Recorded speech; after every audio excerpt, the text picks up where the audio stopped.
بسم اللہ الرحمن الرحیم وبہ نستعین سبحانک لا علم لنا الا ما علمتنا انک انت العلیم الحکیم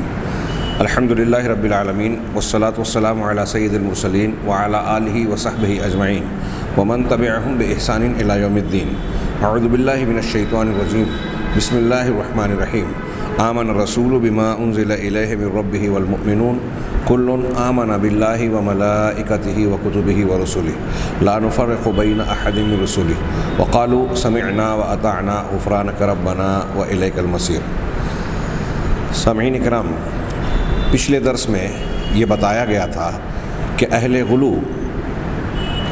انبیاء کرام جناب محمد رسول اللہ صلی اللہ علیہ وسلم اور پھر آپ کے بعد اس امت کے اولیاء اور صالحین کے تعلق سے جو غلو کرتے ہیں، اس میں ایک یہ ہے کہ وہ مخلوق اور خالق کے درمیان ان لوگوں کو، ان بزرگوں کو وسیلہ مانتے ہیں، واسطہ مانتے ہیں۔ اس ضمن میں بعض ان کے اقوال اور ان کی تردید کا ذکر ہوا۔ پچھلے درس میں بکری کے اس قول کا تذکرہ تھا کہ اگر کوئی شخص کہتا ہے یا سیدی عبد القادر، کہ اے میرے آقا عبد القادر، تو اس کا مطلب یہ ہوتا ہے کہ وہ یا تو یہ کہہ رہا ہے، اس کا مطلب کہ آپ اللہ کے پاس میرے سفارشی بن جائیے تاکہ اللہ میں جو اس سے سوال کر رہا ہوں اس کو قبول کر لے، اس کو پورا کر دے، اس لیے کہ آپ کی شخصیت ہم لوگوں کی شخصیت کے مقابلے میں زیادہ قریب ہے اللہ سے، اور قریبی آدمی کی بات زیادہ لائق ہوتی ہے کہ اس کی بات سنیں۔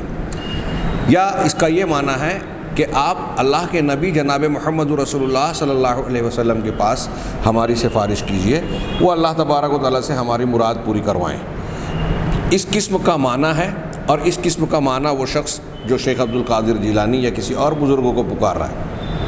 اس کی نیت، اس کی مراد اس قسم کا معنی ہوتا ہے۔ اور اسے بیان کرنے کے بعد بکری نے کہا کہ اگر ایسا ارادہ وہ کر رہا ہے کہ میری دعا کو قبول کرنے کے سلسلے میں اور میری حاجت کو پورا کرنے کے سلسلے میں آپ اس طرح میرے سفارشی بن جائیے، تو اس میں کوئی حرج نہیں ہے۔ اس کا جواب دیتے ہوئے ہمارے صاحب کتاب دکتور صادق فرماتے ہیں کہ یہی ان کی آفت ہے، مصیبت ہے کہ وہ انہوں نے ایسا مان رکھا ہے قرآن و حدیث کی صریح تعلیم کے برخلاف کہ اس دنیا سے جانے کے بعد بھی، وفات کے بعد بھی انبیاء، اولیاء زندوں کے لیے دوڑ دھوپ کرتے ہیں، کوشش و محنت کرتے ہیں۔ یہ اسلام کے ثابت شدہ بالکل واضح اور صریح عقائد کے بالکل برخلاف بات ہے۔ چنانچہ اس ضمن میں اللہ کے نبی صلی اللہ علیہ وسلم کا وہ ارشاد جو بہت مشہور ہے، ذکر کیا کہ انسان کی جب وفات ہو جاتی ہے تو اس کے اعمال منقطع ہو جاتے ہیں سوائے 3 چیز کے: صدقہ جاریہ، علم نافع جس سے فائدہ اٹھایا جاتا رہے، اور تیسرے نمبر پر نیک اولاد جو دعا کرتی رہے۔ انسان کی موت کے بعد اس کا یہ عمل زندہ رہتا ہے، جب تک یہ عمل زندہ ہے تب تک اس کے اجر و ثواب میں اضافہ ہوتا رہتا ہے۔ بقیہ اور اس کے علاوہ کچھ اعمال جو ذکر کیے جاتے ہیں وہ آپ دیکھیں گے کہ انہی 3 قسموں میں ہیں۔ آگے ہم بڑھتے ہیں۔ یہاں اس کا تذکرہ کرنے کے بعد، چونکہ اس بات سے آگے بات کا تعلق تھا کہ اگر صاحب کتاب نے یہاں سوال کیا کہ یہ جو غلو کرنے والے لوگ ہیں ان سے آپ پوچھیں کہ آپ یہ کہتے ہو کہ اے فلاں بزرگ یا کسی کو انتقال کر جانے والے لوگوں کو پکار کے کہ آپ ہمارے سفارشی بن جاؤ۔ بکری کے قول کو میں نے اسی لیے نقل کیا کہ یہ سوال آپ اس سے جوڑیں کہ دیکھیے وہ خود یہ کہہ رہے ہیں کہ اے عبد القادر آپ میرے سفارشی بن جائیے۔ تو اس سوال میں کہ آپ ایسا عقیدہ رکھتے ہیں، یہ بزرگان اللہ کے پاس آپ کی سفارش کریں گے اس لیے کہ اللہ سے یہ ہمارے مقابلے میں زیادہ قریب ہیں۔ تو بالفاظ دیگر یہ وہی بات ہوئی کہ آپ ہمیں اللہ سے قریب کر دیجئے، لہذا اللہ سے قریب کر دیجئے۔ اس درخواست دعا کے ساتھ ان بزرگوں کی یہ حضرات عبادت کر رہے ہیں۔ جب یا سیدی عبد القادر کہہ رہے ہیں تو یہ پکارنا بذات خود ایک عبادت ہے۔ دعا کرنا عبادت ہے یا نہیں ہے؟ بڑا مسئلہ یہ ہے کہ یہ قوم اس قدر جہالت کا شکار ہے اور ماننا چاہتی نہیں ہے قرآن و حدیث کو، کہ صاف صاف اس حدیث کو جانتی ہے کہ اللہ کے نبی صلی اللہ علیہ وسلم نے کہا ہے کہ دعا عبادت ہے۔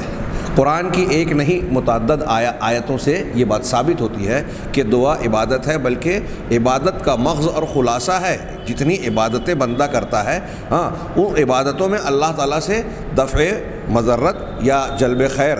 کے بھلائی کے حصول اور برائی پریشانی مصیبت عذاب سے بچاؤ کا مطالبہ کرتا ہے۔ تو ان دعاؤں کا حاصل عبادتوں کا حاصل دعا ہے۔ اب آپ جب کہہ رہے ہیں اے عبد القادر جیلانی، شیخ عبد القادر مدد کیجئے یا فلاں مدد کیجئے، اللہ کے رسول صلی اللہ علیہ وسلم کو آپ اسی مقصد سے پکاریں، یا کسی نبی کو کسی کو بھی اگر آپ پکار رہے ہیں تو یہ اس کی عبادت کر رہے ہیں۔ اللہم اغفر لی، آپ نے اللہ سے دعا کی، یہ اللہ کی عبادت ہے۔ استغفار، توبہ، رحمت کا حصول کے لیے مطالبہ، پناہ مانگنا، فریاد طلب کرنا، سب عبادت میں شامل ہے۔ ایک انسان جس چیز کی طاقت قدرت رکھتا ہے، آپ ایسی چیز کسی انسان سے مانگ رہے ہیں تو یہ عبادت نہیں ہے، کیونکہ وہ مدد آپ بھی اس کی کر سکتے ہیں۔ میں آپ سے کہوں کہ مجھے فلاں چیز لا کر دے دیجئے، مجھے پانی پلا دیجئے، چائے پلا دیجئے، تو آپ بھی مجھ سے یہ کہہ سکتے ہیں میرے گھر آ کر یہاں مجھے قدرت ہے۔ یہ چیزیں عبادت میں نہیں ہیں۔ جس چیز کی انسان طاقت نہیں رکھتا، ایسی چیزوں میں یہ مطالبات کرنا یہ عبادت ہوگی۔ بہرحال آگے انہوں نے سوال کیا کہ اب ایسا عمل جب آپ کسی بزرگ کے ساتھ کر رہے ہیں تو آپ کا یہ عمل اس بزرگ کے ساتھ کرنا، اس میں اور مشرکین کا اپنے بتوں کے ساتھ یہ عمل کرنا، اور پھر جب ان سے سوال کیا جائے تو یہ جواب دینا جس کو قرآن نے نقل کیا سورہ زمر آیت نمبر 3 میں کہ ما نعبدہم الا لیقربونا الی اللہ زلفیٰ، کہ ہم ان بتوں کی پرستش و عبادت کیوں کرتے ہیں؟ ہم نہیں عبادت کرتے مگر صرف اس لیے، ہم ان کی عبادت محض اس لیے کرتے ہیں کہ وہ ہمیں لیقربو، تاکہ وہ قریب کر دے، نہ ہمیں، وہ ہمیں قریب کر دے، کس سے؟ اللہ، اللہ کے زلفیٰ، قریب کرنا۔ غور فرمائیے کہ مشرکین کے اس جملے سے یہ تو صاف واضح ہے کہ وہ بھی یہ تسلیم کر رہے ہیں کہ اصل تقرب کا حصول اللہ کے لیے، یعنی اصل قربت اللہ سے حاصل کرنا مقصود ہے، اور دینے والا، اس کائنات کو چلانے بنانے والا، حقیقت میں اللہ یہ ان کے اس جملے میں بھی نظر آ رہا ہے کہ ہم بزرگوں کی یا بتوں کی جو پرستش کر رہے ہیں، بزرگان دین کی جو گزر چکے ان کا بت بنا لیا، لات و منات وغیرہ جو بھی تھے،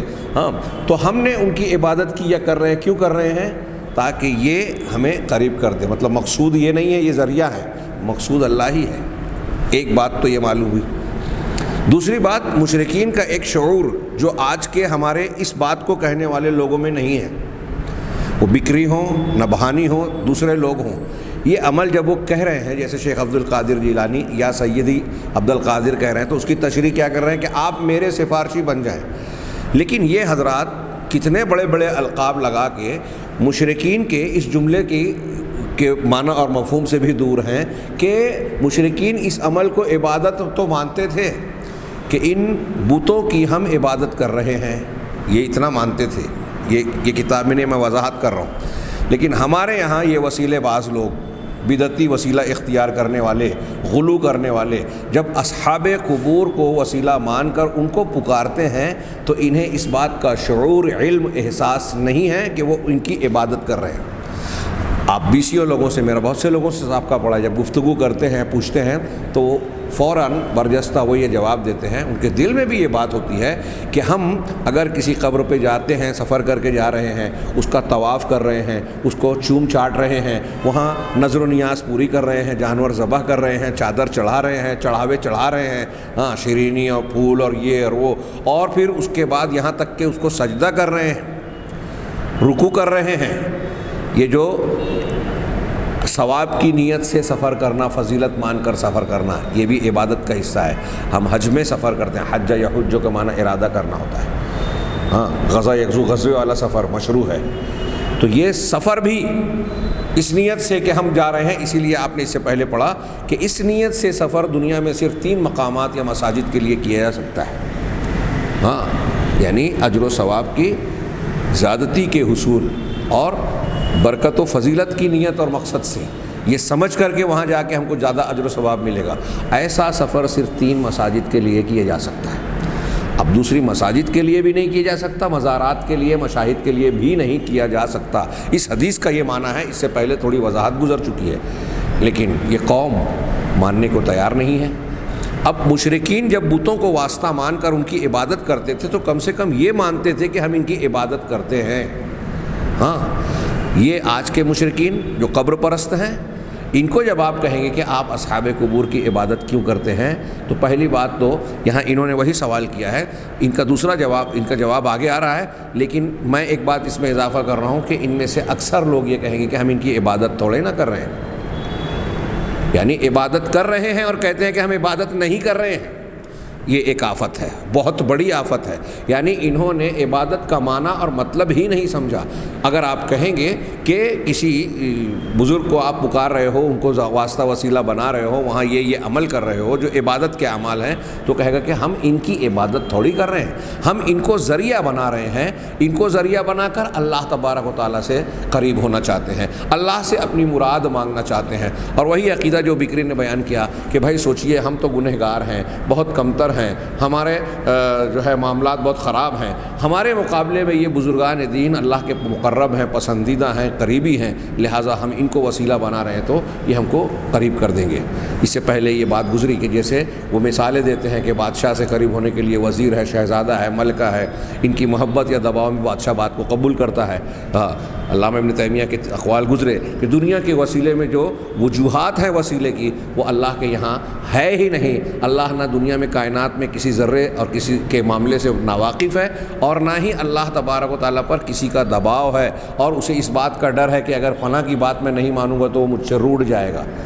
لہٰذا اس کی محبت میں مجبور ہو کر اس کی بات کو ماننا پڑے گا۔ ایسا معاملہ اللہ کے یہاں نہیں ہے۔ لیکن اگر آپ ان بزرگان کی پرستش کرنے والے شخصیت پرست لوگوں کی کتابیں اٹھا کے دیکھیں تو آپ کو ایسے جملے کھلے کھلے ملیں گے کہ وہ کہتے ہیں کہ فلاں آدمی کے ساتھ اگر آپ نے یہ کیا، جعفر طیار کی نیاز اگر آپ نے بنا لی، ہاں رجب میں 22 رجب کا جو کونڈے کا دن ہے، کونڈا بنا لیا، تو امام جعفر کی ایک روایت بیان کرتے ہیں کہ وہ انہوں نے کہا ہے کہ میں قیامت کے دن سفارش کروں گا اور نہیں ماننے پر لڑ جاؤں گا اللہ تعالیٰ سے، نعوذ باللہ من ذالک۔ یہ ایک طرف اس قسم کے جھوٹے واقعات میں نقشہ یوں کھینچتے ہیں کہ بزرگ کو راضی کر لیا تو وہ اللہ تبارک و تعالیٰ پر دباؤ ڈال کر راضی کر لیں گے، مطلب زیادہ بڑے کون ہو گئے؟ بزرگ اللہ سے بڑے، نعوذ باللہ۔ قرآن حدیث جو نقشہ کھینچتے ہیں وہ یہ بتاتے ہیں کہ اللہ تبارک و تعالیٰ کے جناب میں تو فرشتے جب تک اجازت نہیں ملے گی منہ نہیں کھولیں گے، قیامت کے دن جب تک اجازت نہیں ملے گی تو انبیاء کرام علیہ الصلوۃ والسلام کچھ نہیں کہیں گے۔ رسول اللہ صلی اللہ علیہ وسلم بھی آخر میں جو شفاعت عظمیٰ والی حدیث ہے اس وقت صرف شفاعت کر سکیں گے جب اللہ اجازت دے گا۔ یا محمد ارفع راسک سل تعطا اشفع تشفع، اے محمد آپ سر اٹھائیے سجدے سے اور سوال کیجئے، آپ کو دیا جائے گا، سفارش کیجئے، آپ کی سفارش قبول کی جائے گی، تب آپ لوگوں کے حساب و کتاب کی سفارش تو کریں گے۔ تو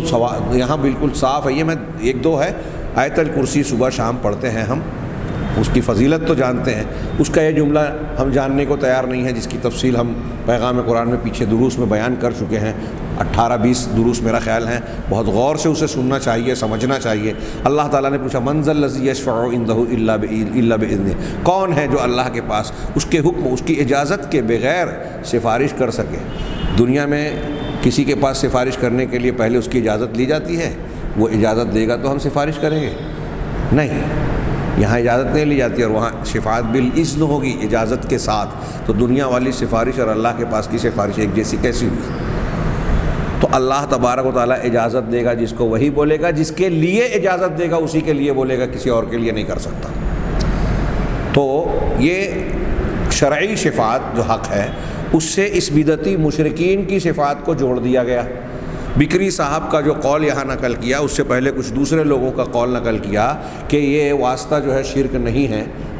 کتنی غلط بات ہے اور لوگوں کو فریب، دھوکہ، دجل دیا جا رہا ہے۔ چنانچہ انہوں نے سوال کیا کہ کسی قبر پرست سے یا یہ واسطہ اور وسیلہ جو مشرکین کے جیسا یہ اختیار کرتے ہیں، بکری نے کہا یا سیدی عبد القادر یہ کہنے میں کوئی حرج نہیں ہے، تو اب ان سے سوال کیجئے کہ آپ یہ کہہ رہے ہو کہ یہ میرے سفارشی ہیں،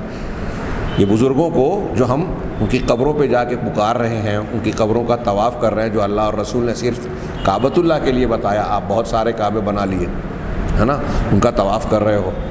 عبادت اہل سنت والجماعت کا یہ اصول ہے، متفقہ اصول، کسی امام کا اس سے اختلاف نہیں ہے کہ عبادات توقیفی ہیں،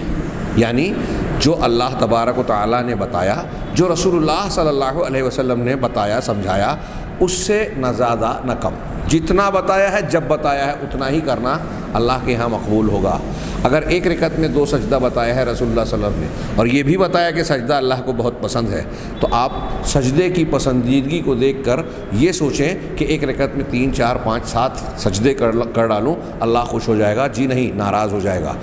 سجدے سے نہیں، اللہ اور رسول کے حکم کی مخالفت سے۔ یہی نقطہ یہ بدعتی سمجھنے کے لیے تیار نہیں ہے۔ بہت سارے امت کے افراد ہم سمجھ سکتے ہیں کہ اس میں بعض لوگ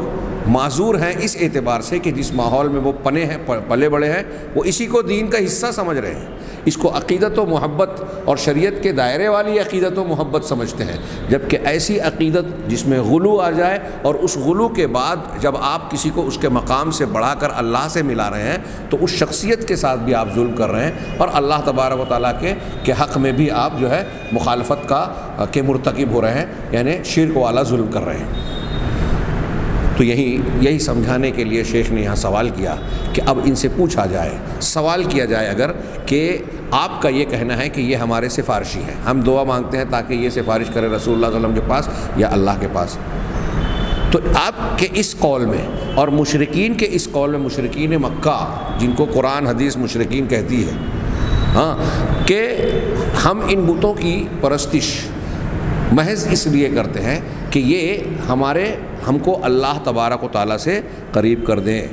فالاولیاء انقطع عملهم بعد موتهم الا من ثلاثہ۔ اب یہ ہماری سفارش کریں، مطلب یہ کہ ہم زندہ ہیں، یہ مر چکے ہیں، اس کے باوجود یہ ہمارے لیے دوڑ دھوپ کریں گے، جبکہ اللہ کے رسول صلی اللہ علیہ وسلم کے فرمان کے مطابق اگر آپ نہیں مانتے تو آپ رسول کی بات کا رد کر رہے ہیں۔ اللہ کے رسول صلی اللہ علیہ وسلم کہہ رہے ہیں کہ اولیاء اور صالحین کا بھی ذکر اس میں شامل ہے عموم میں، کہ اپنی موت کے بعد وہ دنیا کے اجر و ثواب میں عمل کے سلسلے میں 3 چیزوں کے علاوہ کوئی چیز ان کی جاری نہیں ہے، سب منقطع ہو گئی۔ وہ 3 چیزیں ابھی آپ نے پڑھی، نیک اولاد، صدقہ جاریہ، علم ينتفع به۔ تو آپ بتائیے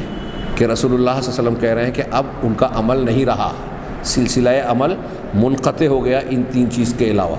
اور آپ کہہ رہے ہو کہ آپ کو اولاد حاصل کرنی ہے، دعا کروانی ہے، مراد پوری کروانی ہے، قرض کی ادائیگی اور دوسری حاجتوں کی تکمیل کے لیے آپ کے لیے دوڑ دھوپ و میت کرے گا۔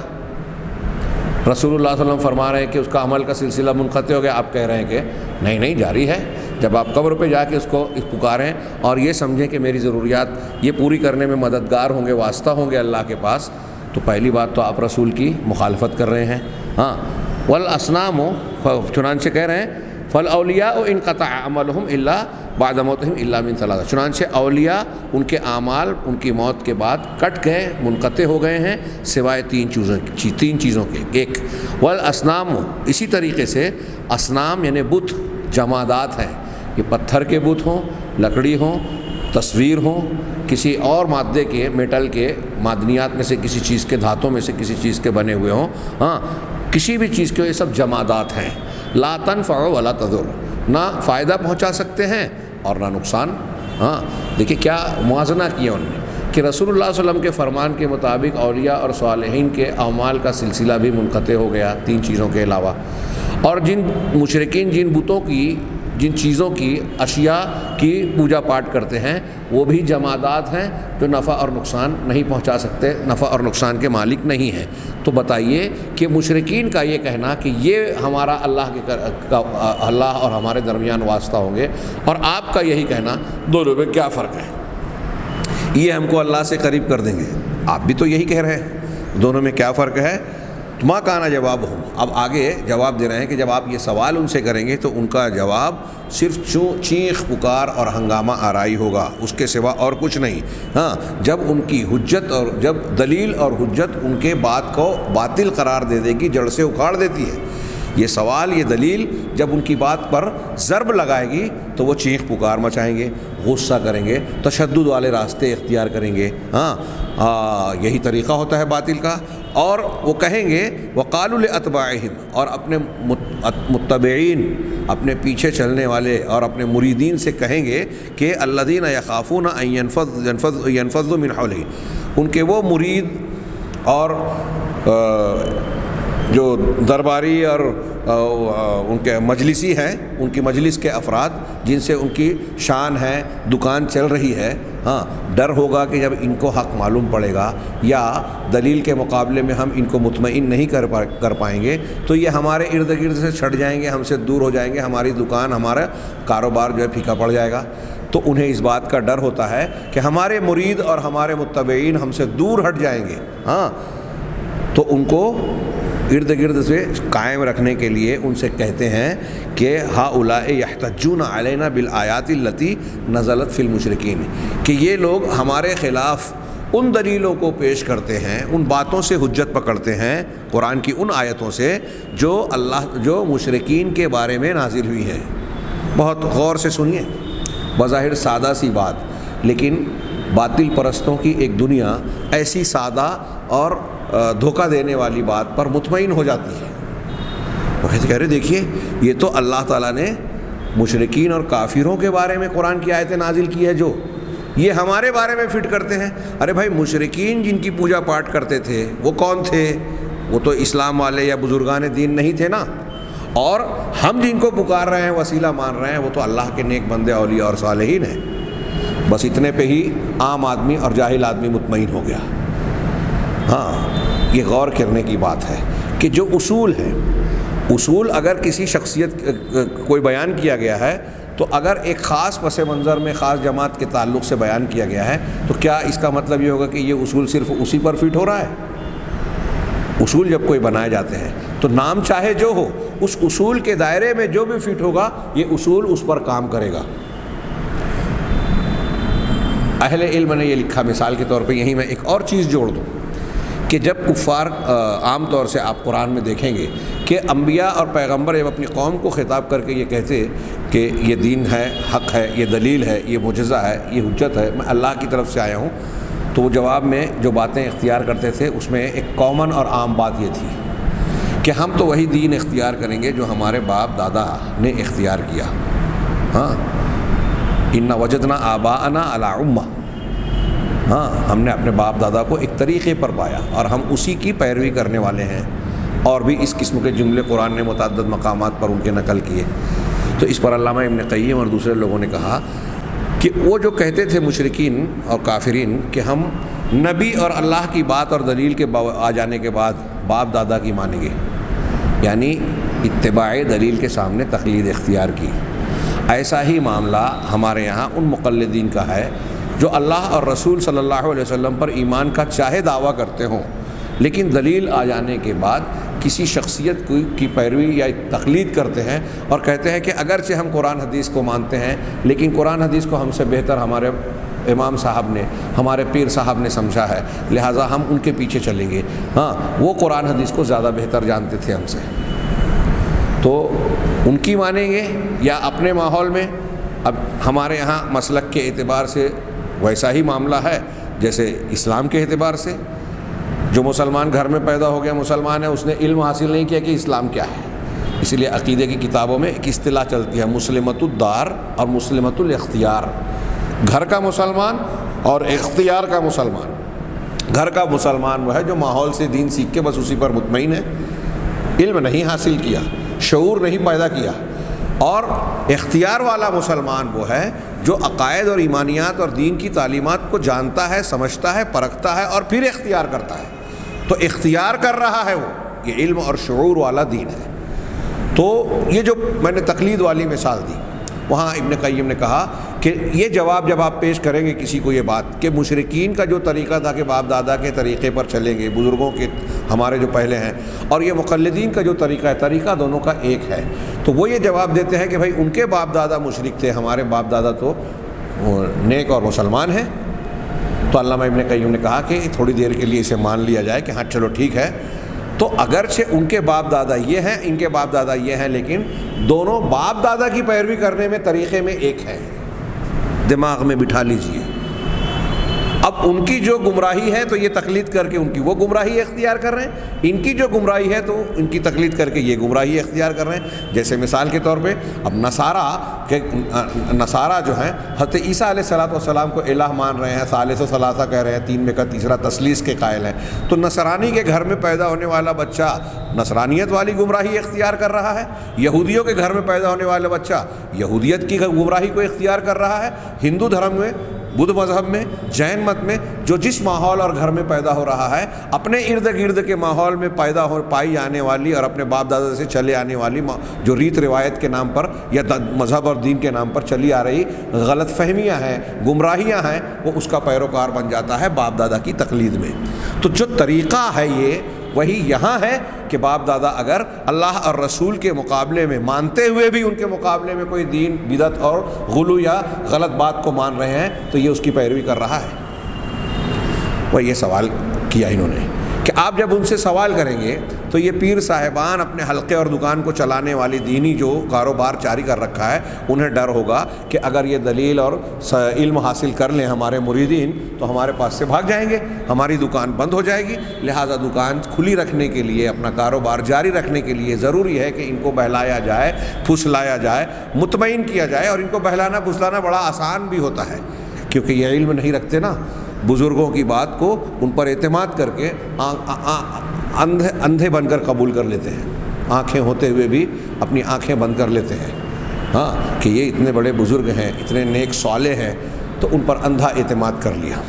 اور بھول جاتے ہیں کہ اللہ تبارک و تعالیٰ نے اندھے اعتماد کے لیے جب آپ اللہ کو علم اور شعور کے ساتھ جان گئے، مان گئے، تو اب اللہ پر اور پھر اس کے ساتھ ساتھ چونکہ اللہ نے رسول کو مبعوث کیا اور رسول جو بات کہتے ہیں اسی کی طرف سے کہتے ہیں، ان دونوں پر اندھا اعتماد کیا جا سکتا ہے۔ یہ دونوں چیزیں معصوم ہیں، یہاں گمراہی کا امکان، مطلب یہاں کوئی غلط بات ہو یہ امکان ہی نہیں ہے۔ باقی رسول اللہ صلی اللہ علیہ وسلم کے علاوہ اب امت کے جو بھی افراد ہوں، کتنے بڑے بھی عالم ہوں، ان سے خطا کا امکان ہے۔ یہ میں جو بات بیان کر رہا ہوں اس میں کسی کو اختلاف نہیں ہے۔ اب لوگ کہتے ہیں کہ ٹھیک ہے امکان ہے، لیکن ان سے خطا بھی ہوئی ہوگی تو ان کی خطا تو جو ہے وہ ہم نہیں پکڑ سکتے، اور دوسری بہت سارے اس طرح کی باتیں۔ بات تھوڑی طویل ہوتی جا رہی ہے، اس کو میں صرف سرسری طور سے ذکر کر دینا چاہتا تھا، لیکن بات اس لیے پھیل اور پھسل گئی کہ ہمارے یہاں عوامی سطح پر یہ ایک بہت بڑا اشتباہ اور شبہ ہے اور لوگوں کی گمراہی کا بہت بڑا سبب بنتا ہے۔ لہٰذا اس کانٹے کو، شبہے کی اس بنیاد کو ہمیں دماغ سے نکالنا چاہیے اور صاف کرنا چاہیے، اور وہ صاحب کتاب کے اس پیارے اور سادے سوال میں ہے کہ ان وسیلے باز اہل بدعت سے سوال کیا جائے کہ آپ اپنے بزرگوں کو اللہ کے لیے واسطہ مان رہے ہو تو مشرکین میں اور آپ میں کیا فرق ہے جو یہ کہتے تھے۔ اب اس ضمن میں انہوں نے کہا کہ بھائی مشرکین کے جس کو پوج رہے ہیں وہ پتھر ہے، درخت ہے، لکڑی کا مجسمہ ہے، تصویر ہے، رنگ روغن کا مجموعہ ہے، تو وہ کوئی فائدہ نقصان نہیں پہنچا سکتے، آپ یہ کہو گے؟ تو بزرگان ہیں، تو وہ بھی تو انتقال کر چکے ہیں، وفات پا چکے ہیں۔ اللہ کے رسول صلی اللہ علیہ وسلم کی حدیث اگر آپ مانتے ہیں تو اللہ کے رسول صلی اللہ علیہ وسلم فرما رہے ہیں کہ انسان جب اس دنیا سے رخصت ہوتا ہے تو اس کے اعمال کا سلسلہ منقطع ہو جاتا ہے سوائے ان 3 چیزوں کے جس کا تذکرہ ہوا۔ اب آپ ان سے یہ امید رکھتے ہو کہ آپ کی جو ضرورت پڑے گی، اولاد چاہیے، کسی کی مزار پہ گئے اور اس کو پکارا تو آپ یہ سمجھتے ہو کہ دوڑ دھوپ کرے گا اللہ تعالیٰ کے جناب میں آپ کے لیے جو سفارش کرے گا، مطلب آپ کے زندے کے لیے محنت کر رہا ہے کون؟ جو مر چکا ہے۔ ایسے کتنے بزرگان ہیں۔ ایک دوسرا بحث کا پہلو ہے، ہمارے مقررین واعظین بیان کرتے ہیں کہ ایک بابا کے مزار پہ جا کے لوگ اولاد مانگ رہے ہیں جبکہ وہ زندگی بھر اپنے لیے اولاد مانگتے رہے۔ بعض ایسے بھی ہے کہ خود اولاد ان کی نہیں ہوئی۔ قرآن میں بتایا گیا کہ حضرت زکریہ علیہ السلام، حضرت ابراہیم علیہ السلام اولاد مانگ رہے ہیں اللہ سے، رب حبلی من الصالحین، پروردگار مجھے نیک صالحین میں سے اولاد دے۔ تو پیغمبر جن کے درجے کو کائنات کا کوئی ولی بلکہ سارے اولیاء مل کر نہیں پہنچ سکتے، وہ اولاد اللہ سے مانگ رہے ہیں، آپ ان سے مانگ رہے ہو۔ تو پھر قرآن آپ نے کیا پڑھا، کیا سمجھا، کیا مقصد ہے اللہ تعالیٰ کا ان واقعات کو بیان کرنے کا؟ ہاں خیر بات زیادہ ہو گئی، وقت مکمل ہو رہا ہے آج کے درس کا، چنانچہ میں آگے بڑھتا ہوں۔ تو وہ کہیں گے جب آپ اللہ اور رسول یہ سوال اٹھاؤ گے ان کے سامنے، تو وہ اپنے گرد و پیش کے لوگوں کو کہیں گے کہ دیکھو یہ لوگ ہمارے خلاف وہ حجت دلیل بناتے ہیں جو اللہ تعالیٰ نے مشرکین کے حق میں نازل فرمائی ہے۔ یلبسون علی مریدیہم، ہاں اپنے مریدین پر معاملے کو ملتبس کرتے ہیں، خلط ملط کرتے ہیں، الجھا دیتے ہیں ان کو، یعنی حق سے پھیرنے کے لیے ان کو کوئی ایسی، اپنی زبان میں ہم کہیں کہ کوئی ایسی چیز، یعنی ہمارے یہاں کہتے ہیں پڑیا دے دیا، کہ وہ اس سے مطمئن ہو کر خاموش بیٹھ جاتے ہیں، اس دھوکے میں آ جاتے ہیں، ان پر معاملے کو ملتبس کر دیتے ہیں، ہاں انہیں فریب میں مبتلا کر دیتے ہیں۔ یہ اپنی بات بتا رہے ہیں صاحب کتاب، حتی انی ناقشت احد المریدین فی بعض مسائل التوحید، میں نے توحید کے بعض مسائل کے سلسلے میں ایسے بعض مریدین سے مناقشہ کیا۔ دکتور صادق کہہ رہے ہیں کہ میرا مباحثہ ہوا، بات چیت ہوئی، ہاں فلما قطعہ اللہ وبہتا، جب اللہ تعالیٰ نے اس کی دلیل، اس کی بات کو منقطع کر دیا، اس کو رد کر دیا، اور وہ مبہوت ششدر رہ گیا، یعنی جواب نہیں دے سکا، ہاں وخشی ان یترک ما علیہ الآباء، اور اس بات کا اسے اندیشہ ہوا کہ اگر میں، یعنی جو صاحب کتاب ہے، وہ اس کی دلیلوں کو مانتا ہے تو اس کے نتیجے میں اسے اپنے باپ دادا سے آ رہے طریقے کو چھوڑنا پڑے گا۔ اسے ڈر ہوا کہ وہ باپ کے آبا و اجداد کے طریقے کو چھوڑ دے، اگر اس بات کو قبول کرتا ہے میری، تو اسے یہ اندیشہ لاحق ہوا۔ وتذکر المواثیق الغلیظہ، تب اس نے جو ہے وہ ان مضبوط اور گہرے عہد و پیمان کو اس نے یاد کیا جس کو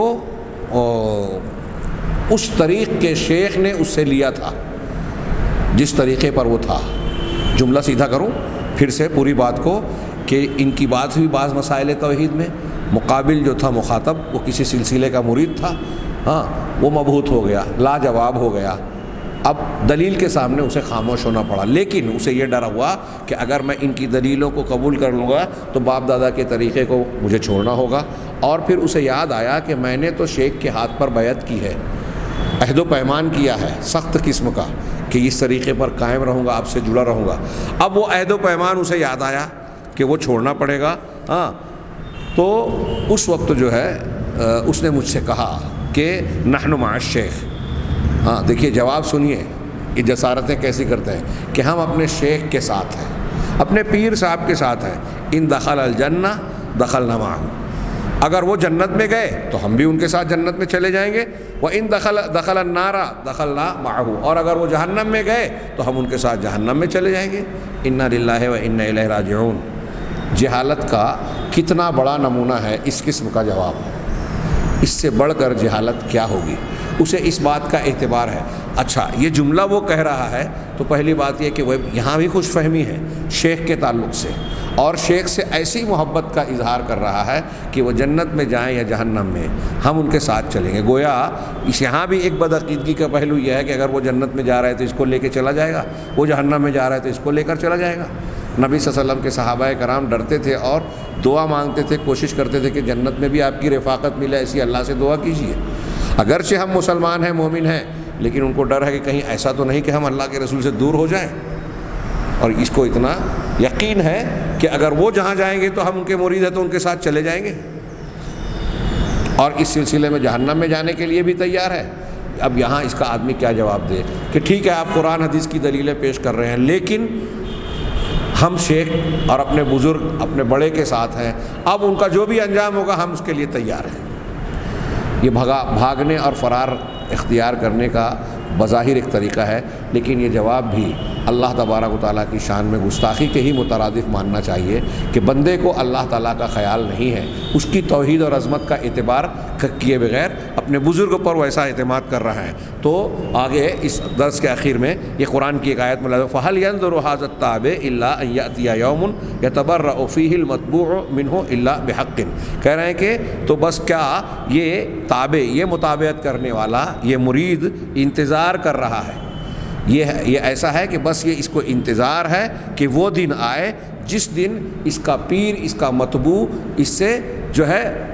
اپنا دامن چھڑائے اور بری الذمہ ہونے کا اعلان کرے، ہاں براءت کا اظہار کرے مگر حق کے ساتھ۔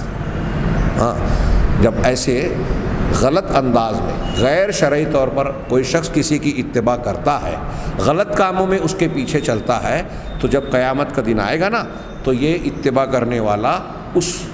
جس کی اتباع کرتا تھا وہ شخص اس سے کہے گا کہ میرا اس سے کوئی لینا دینا نہیں ہے، میں اس کو مجبور نہیں کرتا تھا۔ یہ جو بات کہہ رہے ہیں اس پہ قرآن کی آیتیں نقل کی، سورہ بقرہ کی یہ آیتیں، اعوذ باللہ من الشیطان الرجیم، استبرأ الذین اتبعوا من الذین اتبعوا، جن کی اتباع کی گئی، شیخ صاحب، پیر صاحب، امام صاحب، جس کے پیچھے لوگ چل رہے ہیں غلط والے، غلط پیر صاحب، یا وہ صحیح ہیں یہ غلط مطابقت کر رہے ہیں، تو جن کی اتباع کی جا رہی ہے، جیسے حضرت عیسیٰ علیہ السلام تو سچے پیغمبر ہیں، ان کی مطابقت کرنے والے غلط، تو جس کی اتباع کی جا رہی ہے وہ براءت کا اظہار کریں گے ان لوگوں سے جنہوں نے اتباع کی، پیچھے مریدین کے بارے میں بولیں گے کہ ہم ان سے بری ہیں، ہاں ورأوا العذاب، اور عذاب دیکھ لیں گے، ہاں وتقطعت بہم الاسباب، اور ان کے آپس کے تعلقات اور رشتے ختم ہو جائیں گے، کٹ جائیں گے، وقال الذین اتبعوا، تب جو ہے ہاں اور جن لوگوں نے اتباع کی یہ مریدین یہ کیا کہیں گے، لو ان لنا کرہ، اگر ہمیں ایک موقع اور مل جائے، ایک بار اور ہم پھر سے چلے جائیں دنیا میں، فنتبرأ منہم کما تبرؤوا منا، تو ہم ان سے ایسے ہی براءت کا اظہار کریں گے، لا تعلقی ظاہر کریں گے جیسے آج انہوں نے ہم سے براءت کا اظہار کر لیا اور دامن جھاڑ لیا، ہاں جیسے انہوں نے براءت کا اظہار آج کر رہے ہیں ویسے ہم کر لیں گے۔ اللہ تعالیٰ آگے فرما رہا ہے کذالک یریہم اللہ اعمالہم حسرات علیہم، ایسے ہی اللہ تبارک و تعالیٰ ان کے اعمال کو ان پر حسرت بنا کر، ندامت کا انتہائی پہلو ان کے لیے حسرت بنا کر ان کو دکھائے گا۔ کتنی بڑی بات ہے، غور کرنے کا مقام ہے۔ اللہ رب العزت اپنے کلام پاک میں فرما رہا ہے کہ یہ جو غلط پیری مریدی کر رہے ہیں تو مرید کہیں گے، پیروں سے پیر مریدوں سے دامن جھاڑیں گے، تو وہاں اللہ تبارک و تعالیٰ یہ جو دنیا میں محنت کر رہے ہیں نا پیر صاحب کے طریقے پر اور اس پر تو قیام اللہ تعالیٰ کہہ رہا ہے کہ یہ ان کے جو اعمال ہیں قیامت کے دن حسرت بنا کر اللہ دکھائے گا، ندامت کریں گے۔ حسرت، افسوس اور ندامت کے اس پہلو کو کہتے ہیں کہ انسان کو رنج و غم کی انتہا کے ساتھ یہ احساس ہوتا ہے کہ اب ہمارے لیے موقع ہاتھ سے جا چکا ہے۔ اصلاح، ایک آدمی کسی بات پر اگر رنجیدہ افسوس میں مبتلا ہوتا ہے تو اسے اس بات کا یقین ہوتا ہے کہ موقع ہوتا ہے کہ وہ اس کی تلافی کر لے جو اس نے غلط کام کیا، لیکن حسرت اس درجے کی افسوس اور غم کو کہتے ہیں کہ آدمی کو غم و اندوہ اور افسوس کے ساتھ یہ افسوس بھی ہوتا ہے کہ ہم نے موقع گنوا دیا، اب اپنے بھول کی اصلاح ہم نہیں کر سکتے، اس کی بھرپائی اور تلافی نہیں کر سکتے۔ آگے دیکھیے اللہ تعالیٰ کا فرمان وما ہم بخارجین من النار، اور وہ جہنم سے نکلنے والے نہیں ہوں گے۔ شیخ نے آگے کہا والمقصود ہونا، یہاں مقصود یہ ہے کہ یہ غلو کرنے والے لوگ حق کو پہچانتے ہیں لیکن اس میں تحریف کرتے ہیں۔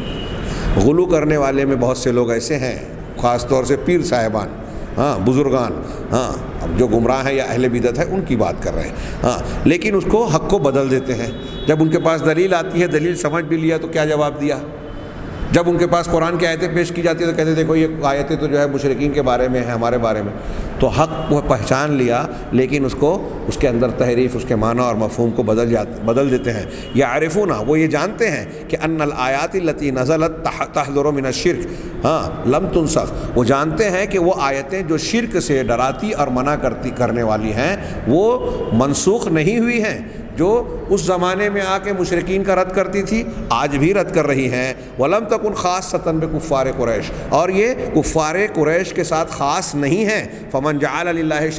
شَرِيكًا تَارَةً يَدْعُوهُ وَتَارَةً يَدْعُو اللَّهَ، اب جو شخص اللہ کا شریک بناتا ہے، کسی کو اللہ تعالیٰ کے حصہ دار بناتا ہے اور کبھی اس شریک کو پکارتا ہے، کبھی اللہ کو پکارتا ہے، تو اس نے شرک کیا، اس میں کوئی شک نہیں ہے۔ یہ بزرگ بھی جانتے ہیں جو یہ اپنے ارد گرد دکانیں چلا رہے ہیں، اگر کسی کو شریک بنا کر اس کو بھی پکار رہے ہیں، اللہ کو بھی پکار رہے ہیں، تو یہ شرک ہے۔ لیکن ان کا شاعر یہاں تک کہہ رہا ہے کہ طوراً انادی ربی وطارتاً یا خیر شافعین،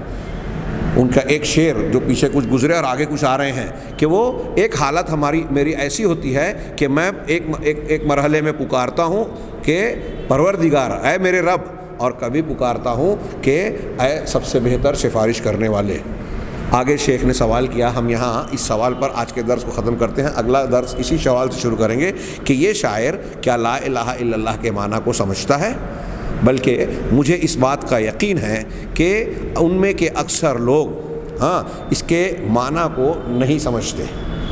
اکثر لوگ جو اس قسم کی بات کہہ رہے ہیں تو یہ تو ان کی بات بتا رہی ہے کہ لا الہ الا اللہ کو یا تو وہ سمجھ نہیں رہے ہیں یا زبان سے کہہ رہے ہیں مگر مان نہیں رہے ہیں۔ اس کی تفصیل آگے بات بڑھائیں گے اگلے درس میں انشاءاللہ۔ اللہ ہمیں صحیح علم اور صحیح عمل کی توفیق دے۔ وآخر دعوانا ان الحمدللہ رب العالمین۔